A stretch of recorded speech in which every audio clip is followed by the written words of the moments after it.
E não é uma opinião, é um fato. A disputa pelo poder, ela é e sempre será agressiva. Ela é e sempre será e sempre envolverá um debate incisivo, duro. Agora, ser duro e ser incisivo não é falta de capacidade, não é sinônimo de falta de capacidade para dialogar e para construir.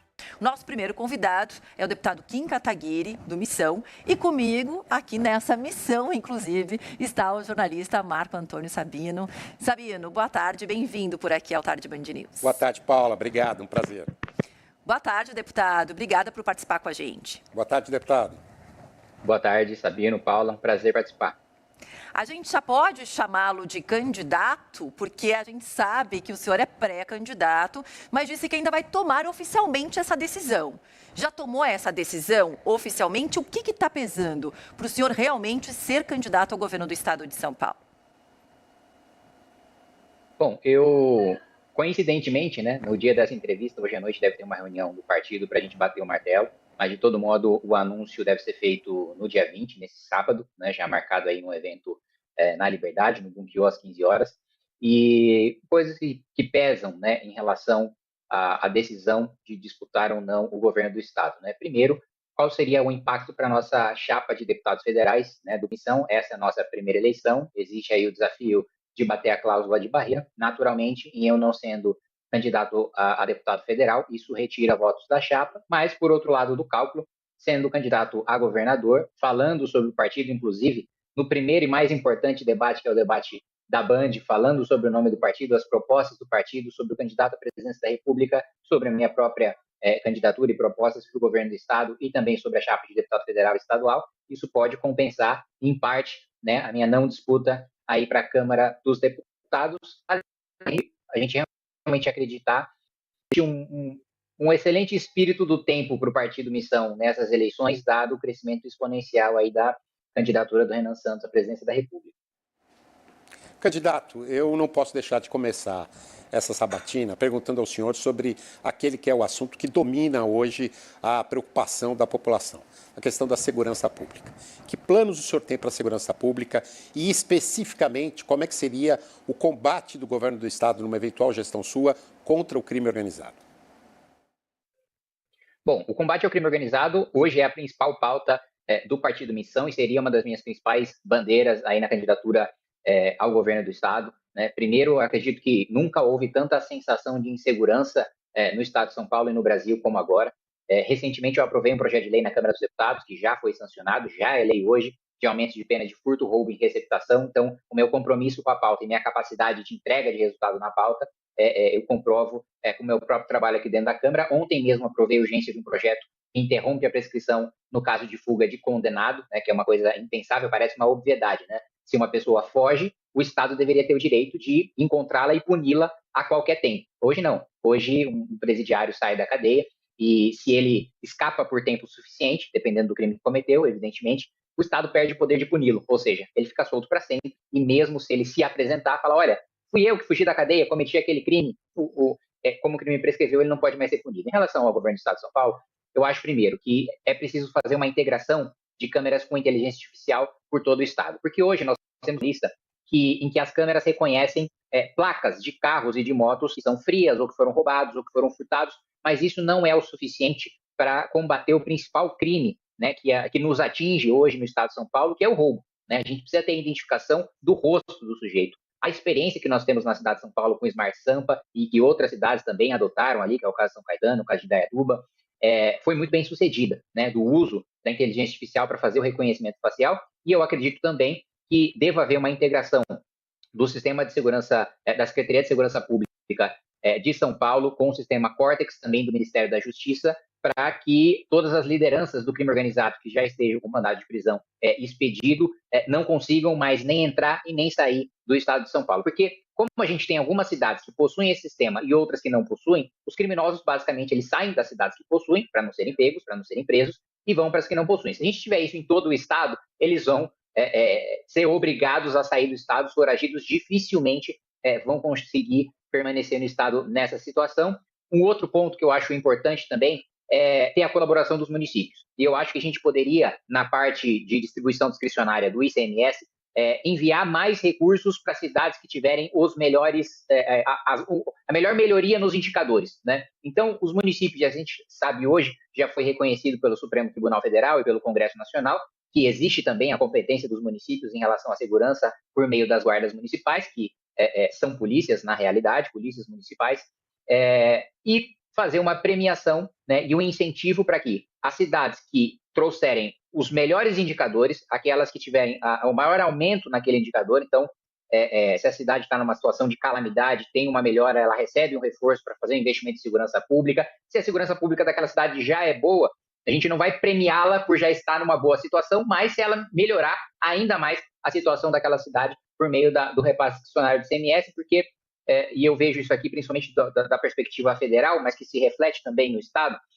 a gente tem uma espécie de incentivo perverso, porque muitas vezes a distribuição de verbas, ela se dá para as cidades, para os estados que têm os piores indicadores, sob a justificativa de que, se está pior, precisa de mais dinheiro.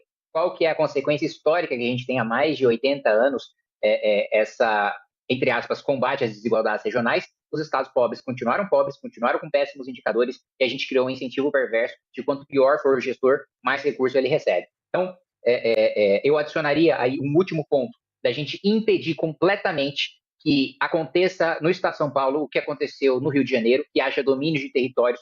Se eu fosse governador do Estado na época da Operação Verão, da Operação Escudo, eu não teria terminado essas operações tão cedo quanto o governador Tarcísio, na minha avaliação, ele recuou por medo de apanhar da imprensa, por medo de apanhar de partidos de esquerda. Eu não teria esse receio de levar as operações às suas últimas consequências, porque o PCC, durante a gestão Tarcísio, ele teve uma oportunidade, o governador Tarcísio teve uma oportunidade porque o PCC entrou em racha. Pela primeira vez, diferentes facções dentro da própria facção criminosa começaram a literalmente se matar. E aí abriu margem para que a nossa tropa de elite da Polícia Militar, que é a Rota, atuasse, né, retomando territórios, exterminando lideranças do crime organizado, e infelizmente isso não foi levado à frente até o final pelo receio do governador. E outro ponto, o governador Tarcísio prometeu estruturação, né, das polícias, né, não regulamentou a lei orgânica das polícias que nós aprovamos aqui no Congresso Nacional, que moderniza o sistema, que facilita principalmente a investigação, e a gente sabe que o número de resolução de crimes é muito baixo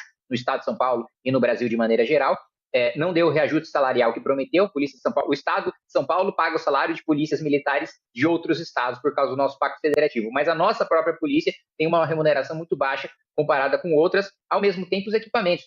A gente precisa de drones para a polícia científica, a gente precisa de cromatógrafos, que é o equipamento que identifica as substâncias químicas da droga, para passar para o rol de drogas da Anvisa e evitar que apreensões de droga não sejam consideradas tráfico, porque aquela substância não está no rol da Anvisa. Existem várias medidas que a gente pode tomar para melhorar a segurança pública do Estado de São Paulo, que tendo, na minha avaliação, a melhor polícia militar, a melhor polícia científica, a melhor polícia penal, a melhor polícia civil, um dos melhores ministérios públicos, teria a capacidade de ter uma segurança muito melhor e muito superior a outros estados. E, infelizmente, mesmo que a gente viva uma situação de insegurança no Brasil todo, no Estado de São Paulo ele poderia estar melhor em relação a outros. Paula. Deputado, o senhor falou de várias iniciativas que tomaria como governador eleito para melhorar a segurança aqui, porque por mais que os números mostrem que diminuíram os assaltos, as mortes, enfim, a sensação da população é outra e isso realmente reflete até mesmo em pesquisas. Mas o senhor falou também em muitos investimentos, né? Como drones, como as câmeras, como colocar fiscalização para membros do PCC não saírem do estado de São Paulo. Da onde sairiam esses investimentos, deputado? Bom, vamos lá. A relação sobre equilíbrio fiscal, né? Eu gostei que as duas primeiras perguntas foram em relação a isso, porque são as minhas duas áreas de especialidade aqui dentro da Câmara dos Deputados, né? Tanto as finanças públicas como também a segurança pública. Quando a gente tem a análise sobre a dívida consolidada líquida do Estado de São Paulo em relação à receita corrente líquida do Estado, em 2022 ela atingiu, né, antes do governo Tarcísio, atingiu o menor valor da série histórica que começou aí em 1997. Então, nós tivemos o melhor resultado em 2022, desde 1997.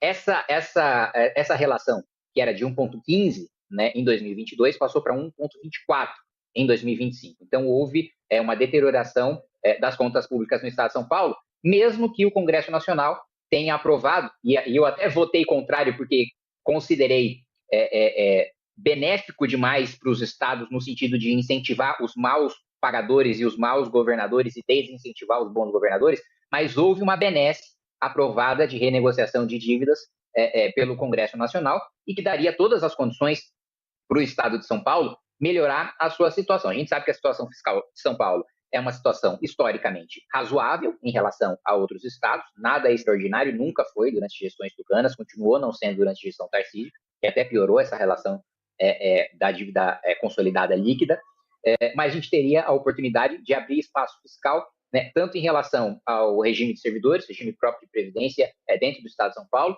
como também com a promoção de uma reforma administrativa que tornasse as carreiras estaduais mais longas, né, porque hoje nós temos uma defasagem, uma diferença, né? O servidor público federal é aquele que, dentro do serviço público, que existe uma desigualdade público, que o servidor público federal recebe o dobro do que se recebe na iniciativa privada. O estadual recebe, em média, 45%, 50% mais do que na iniciativa privada. Nós precisamos de carreiras mais longas, porque quando você chega muito rapidamente no topo de uma carreira do serviço público, você passa a querer, como a gente vê principalmente na elite, né, Ministério Público, Judiciário, carreiras jurídicas do Poder Executivo, você atinge o teto, né, de R$46 mil e passa a lutar por penduricalhos, para receber acima do teto, né? E uma das razões que o nosso deputado estadual, Guto Zacarias, saiu da base do governo Tarcísio foi porque o governo Tarcísio sempre encaminhou projetos do judiciário para ampliar os privilégios, para ampliar os supersalários, e todas as vezes o governo pedia o voto do nosso deputado Guto Zacarias em favor desses privilégios, aumentando o déficit nas contas públicas com o dinheiro do trabalhador mais pobre, que a gente sabe que a principal arrecadação do ICMS, o ICMS é um tributo sobre o consumo, o tributo sobre o consumo é o mais regressivo de todos, porque quem é mais afetado é sempre o mais pobre, quando a tributação não está na renda ou nem no patrimônio, do consumo é a pior de todas, ou talvez a segunda pior, se a gente considerar a tributação sobre a folha. E um outro ponto, também existe um critério de distribuição discricionário do ICMS, que é de 35%, cerca de 16 bilhões de reais, em que ele pode ser distribuído para os municípios de acordo com os critérios definidos por lei estadual. A gente sabe que é muito difícil para uma Assembleia Legislativa fazer oposição para um governador, porque a Assembleia possui poderes muito limitados. Em termos de competência legislativa, o sistema brasileiro é tão maluco que um vereador tem mais competência legislativa do que um deputado estadual. Mas só para dizer que é muito fácil para o governador mudar a legislação estadual, tanto do ponto de vista de reforma administrativa, como do ponto de vista de enfrentamento de privilégios do Ministério Público e do Judiciário, como também em relação a utilizar esse espaço fiscal de 16 bilhões de reais para ter um incentivo dos municípios. Inclusive, eu farei sobre drones, eu encaminhei emenda, me lembro aqui agora de cabeça, para a Americana, né, aqui, a Guarda Municipal de Americana, adquirir drones com tecnologia de ponta. Esse mesmo incentivo, dentro desse espaço de 35% do ICMS, poderia ser dado para outros municípios terem essa mesma iniciativa. Então, assim, espaço fiscal em São Paulo, não falta, e 2, pode ser criado, também com a série de medidas, algumas das quais eu elenquei aqui.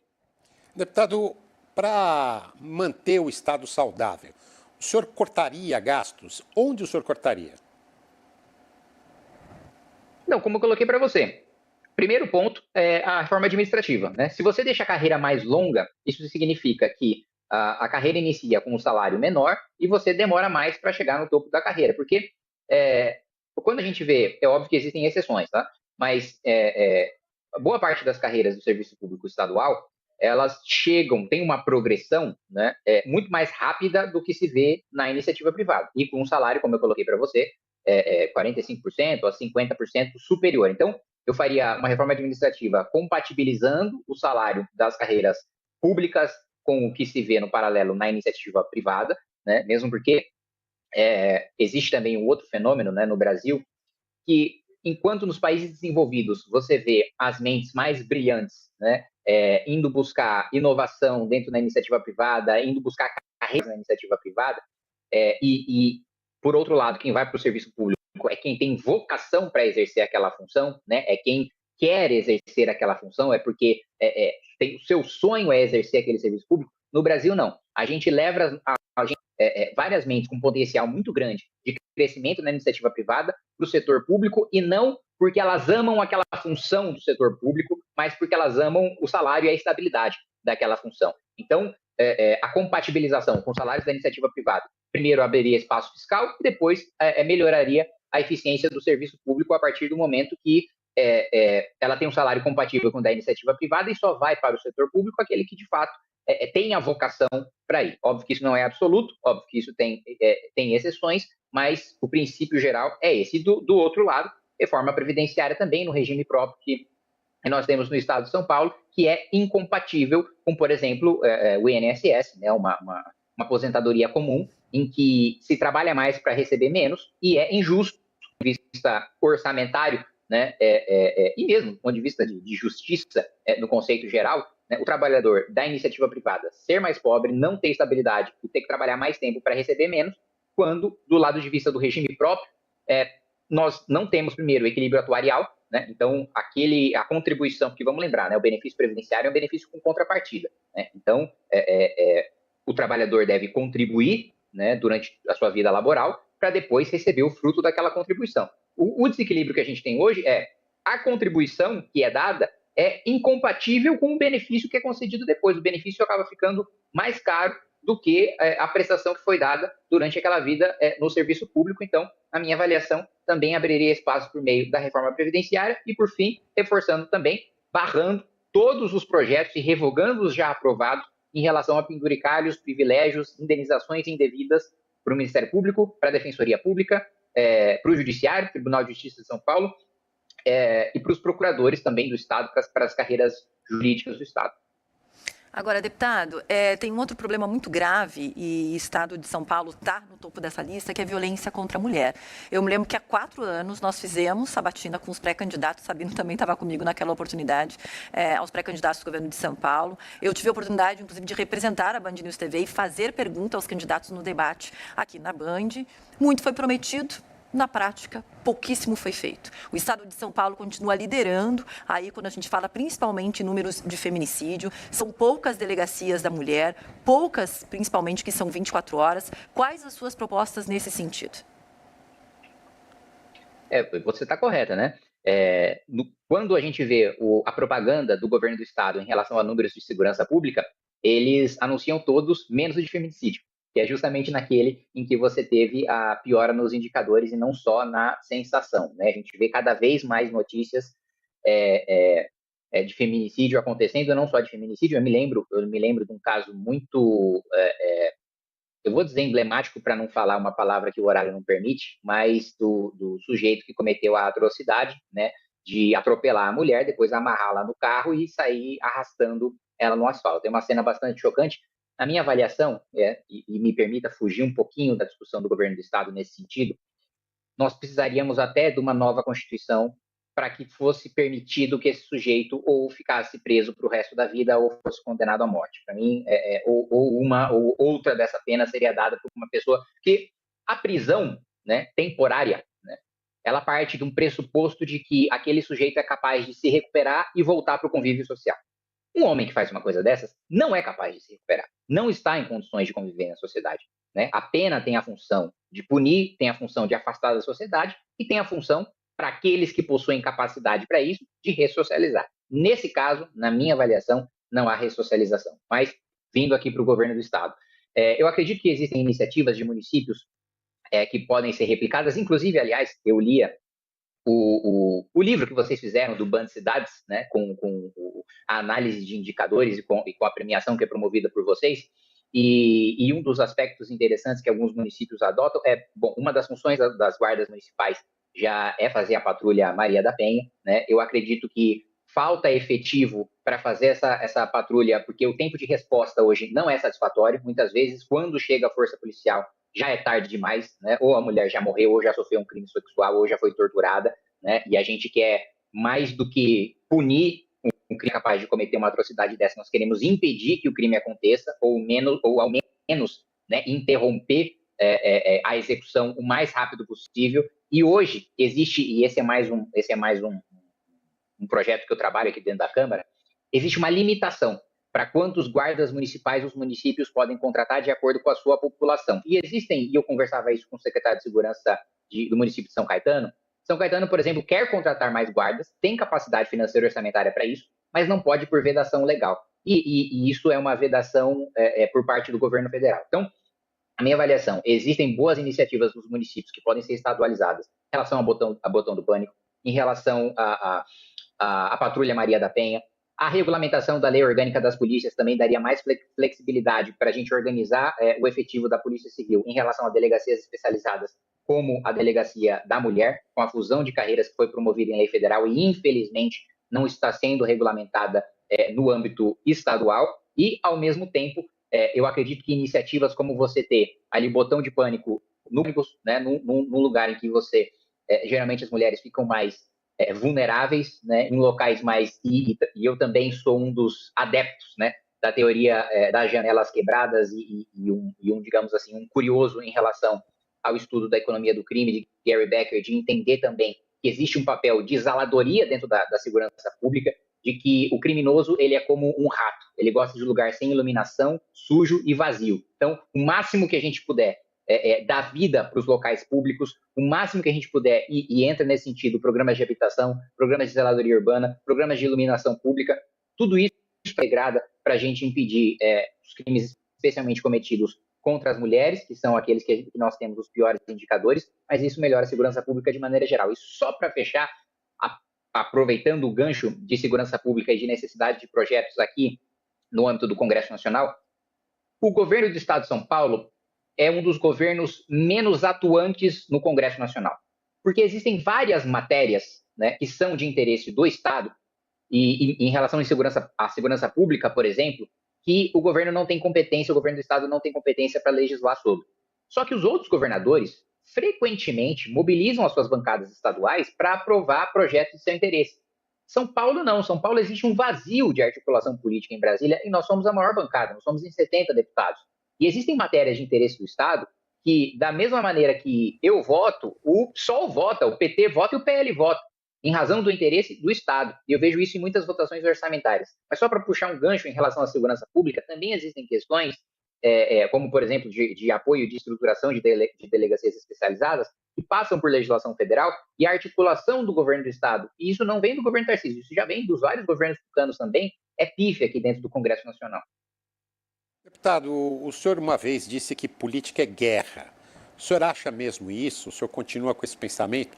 Como conciliar esse pensamento com a cadeira de governador?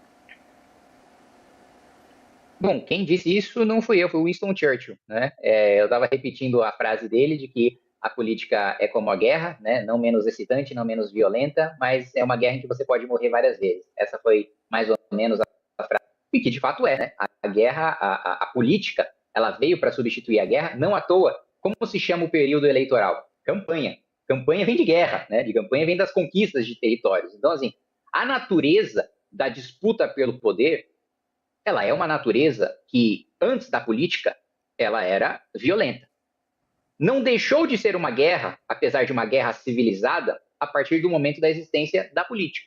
E não é nada incompatível com a cadeira de governador você constatar esse fato, que não é uma opinião, é um fato. A disputa pelo poder, ela é e sempre será agressiva. Ela é e sempre será e sempre envolverá um debate incisivo, duro. Agora, ser duro e ser incisivo não é falta de capacidade, não é sinônimo de falta de capacidade para dialogar e para construir. Eu sou um dos deputados que mais aprovou relatórios de projeto de lei e projetos de lei do Congresso Nacional. E eu sou o líder de uma bancada de um homem só, né? O Partido Missão só tem um deputado, eu. E ainda assim eu consegui aprovar mais projetos da base do governo, que tem maioria aqui dentro, do que deputados bolsonaristas, que tem no PL lá os seus 60, 70 deputados, mais alguns quebrados ali de outros partidos, por causa da minha capacidade de construir. Então, na hora de disputar o poder, é evidente que política é guerra. Ele precisa derrotar o seu adversário para você instituir a visão de Estado que você tem, né, dentro da sua cosmovisão, implementar isso no programa de governo. Agora, um outro momento é o momento de governar. E aí o momento de governar é o momento de construir, é o momento de articular. E isso, da minha experiência de 7 anos dentro do Congresso Nacional, eu demonstrei ser capaz de fazer. Deputado, o senhor falou que a decisão sobre a sua candidatura ou não teve uma reunião, então, ao que nos parece que já tem uma decisão, mas que oficialmente todos saberemos apenas no dia 20, se eu não me engano, é no sábado. Mas eu queria perguntar o quanto politicamente isso importa, porque o senhor acabou falando, sou o único deputado do Missão. A gente sabe que seria a primeira candidatura, portanto, também, né, ao governo do estado de São Paulo, do partido. Em algumas pesquisas eleitorais que aparecem, o senhor faz muitas críticas, o senhor é um crítico ao PT, principalmente, e a gente tem um pré-candidato do PT, que é o Fernando Haddad, e quando o senhor aparece em algumas dessas pesquisas, é quando um segundo turno aparece. Quando o senhor não aparece, existe a possibilidade, inclusive, de uma vitória de Tarcísio de Freitas ser reeleito no primeiro turno. Mas, além disso, vocês têm um pré-candidato à presidência, que vem aparecendo, o Renan Santos vem crescendo muito, e seria importante esse palanque dele eleitoral aqui em São Paulo. Como é que vocês estão colocando tudo isso, encaixando tudo isso, e qual será a prioridade? Eu acho que você pintou o cenário perfeito. Você poderia estar, inclusive, dentro da nossa discussão partidária, porque esses são exata e precisamente os elementos a serem considerados, né? É importantíssimo para o partido ter uma candidatura ao governo do estado de São Paulo. É o maior estado da federação, é o maior colégio eleitoral. Nós realmente acreditamos que o Renan Santos vai vencer a presidência da República e tudo que nós pudermos fazer para que isso aconteça, nós vamos fazer. E, ao mesmo tempo, como você colocou, hoje eu sou o único deputado, mas, e alguns dos meus próprios apoiadores, da própria militância do Partido Missão e do Movimento Brasil Livre, uma ala, né, defende que eu venha à reeleição por causa da minha experiência aqui, de poder liderar uma bancada na próxima legislatura, mas eu não tenho essa inquietude, né, de não me reeleger deputado.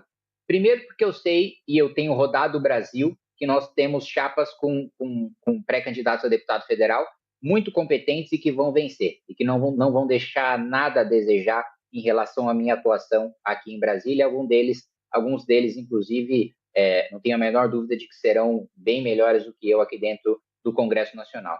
Segundo, porque eu não acho que também a minha participação na chapa de deputado federal seja fatal, né, para o partido. A minha não participação seja fatal porque, para além de excelentes quadros que nós temos, que devem ser eleitos com votos próprios, o desempenho da candidatura do Renan à presidência da República também deve trazer muito voto de legenda, né? Também deve trazer muito voto daquelas pessoas que não escolhem especificamente o seu candidato a deputado federal, deputado estadual, apenas seguem o mesmo número do partido do seu candidato à presidência da República, e eu acredito que isso vai fortalecer muito o partido, a gente tem considerado isso nos nossos cálculos. Por outro lado, né, é uma eleição muito difícil, é uma eleição improvável, né? A minha candidatura seria uma candidatura correndo por fora, né, no governo do estado. A gente sabe que é muito difícil vencer de alguém que já está na cadeira e que ainda se encontra no mesmo espectro político do que eu, apesar de um vínculo grande do qual eu me distancio muito que o governador Tarcísio tem em relação ao bolsonarismo, e também de outro vínculo de deixar, e eu jamais deixaria que isso acontecesse num eventual governo meu, de que toda a agenda política do governo do estado fosse tocado pelo Kassab, né? Então, do lado tem uma dependência muito grande e uma subserviência muito grande ao Bolsonaro. Do outro lado, você tem a delegação de articulação política 100% para um dos expoentes do Centrão. Então, em suma, né, o que está... E não é que houve a reunião, haverá hoje à noite, né, a reunião do partido para tomar a decisão e daí anunciar no dia 20. Tudo isso estará na balança, só para colocar para você qual que é o desenho que estará na mesa na nossa reunião de hoje.